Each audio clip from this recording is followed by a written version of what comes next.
Hello जी, अस्सलाम वालेकुम। Welcome back to आसान क्योस। तो आज से 17 डे में स्टार्ट होता है। मैंने अपने मुर्गों को खोल लिया था, फिर उनको मैंने दाना पानी दे दिया था सुबह ही, बिल्कुल फजर के बाद थोड़ा सा टाइम हो गया था।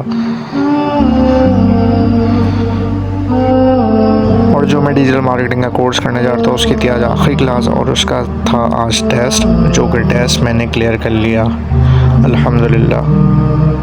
उसके बाद मैं पढ़ता हूँ अपनी ज़ोहर की नमाज़, और मैं पढ़ता हूँ अपनी असर की नमाज़। फिर हो जाता है मगरिब का टाइम, मैं अपना रोज़ा खोलता हूँ।